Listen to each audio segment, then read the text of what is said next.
Today we're going to be deviating a little bit from your normal textbook and using a chapter out of a different text that talks about the methods of persuasion. And this is going to include the 3 persuasive appeals, as well as talking about logic and fallacies. In other words, how logic can go wrong. So let's start by talking about the persuasive appeals. Now, these persuasive appeals were thought up by the Greek philosophers, specifically Aristotle, I believe, and he came up with these 3 persuasive appeals: ethos, pathos, and logos. So first, with ethos, he described ethos as the credibility of a speaker. In other words, we use ethos to determine whether or not we can trust someone as a speaker, whether or not we can believe the message that they are sending. And there's 2 different parts to ethos. First, there's competence, and then there is character. So first, with competence, this is how an audience regards the speaker's intelligence, expertise, and knowledge of a subject.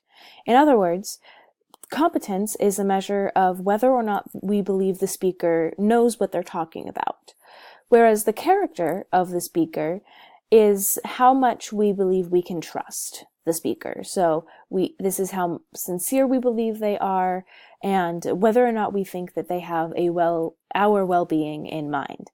And it's also important to remember that credibility is not something that's innate within you, but rather it exists in the mind of the audience. So you do not naturally have ethos. You don't naturally have credibility. Your credibility rests in the minds of your audience, and you often have to work within your speech to build your credibility in the mind of your audience. That being said, there are 3 sort of stages of credibility. There's initial credibility, derived credibility, and terminal credibility. First, with initial credibility. This is the credibility that a speaker has before he or she even begins to speak. So before you even walk into a room, people have some preconceived notion about how credible they believe you are, how competent, and how trustworthy you are as a speaker. So, for example, let's say that you were going to a talk on your campus about science, and specifically about maybe climate change. And they had 2 guest speakers who were going to be presenting on this topic: Bill Nye, the science guy, and Rosie O'Donnell. Now, of those 2 people, we have this kind of preconceived notion about which one is going to be more credible than the other. A lot of you might have grown up watching Bill Nye's science show, and so seeing him give a talk about climate change would give him some initial credibility. Whereas Rosie O'Donnell doesn't really have anything to do with science whatsoever, and you'd probably question why she was even there.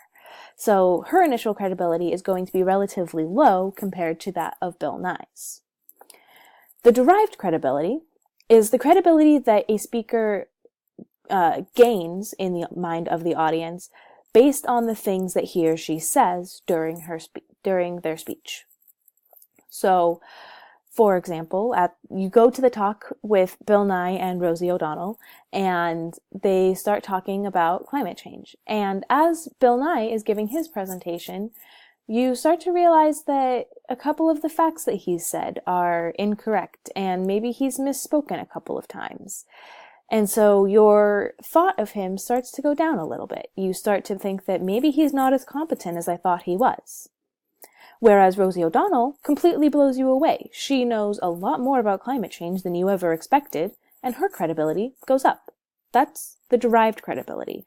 It's the credibility that you gain while you are giving a speech. Finally, there's terminal credibility. And this is the credibility of the speaker in the mind of the audience at the end of the speech. So, you walk away from this talk about climate change thinking less of Bill Nye and more of Rosie O'Donnell. That's terminal. It's the credibility that the audience walks away with after everything is said and done. So that's ethos. And that's how credibility works. It's based on how much you know the subject and whether the audience believes that they can trust you. The second persuasive appeal is pathos, which is an appeal to emotions.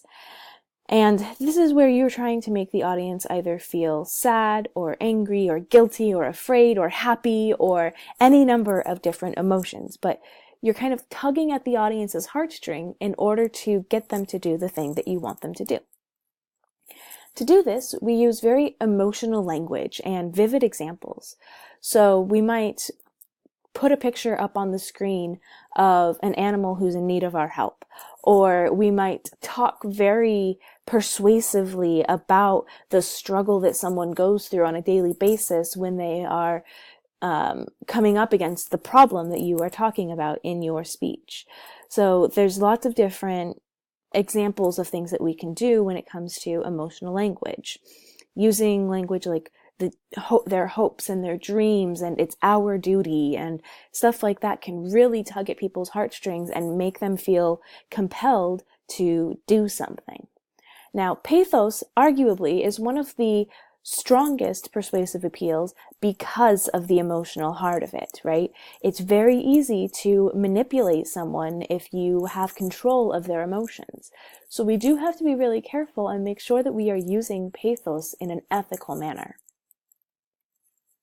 Finally, we have logos. And logos is the logical appeal that uses evidence and reasoning in order to persuade to the audience. And we're going to be talking a lot more about logos today and talking about various different examples of logic that we can use, as well as different ways that this logic can kind of go amiss.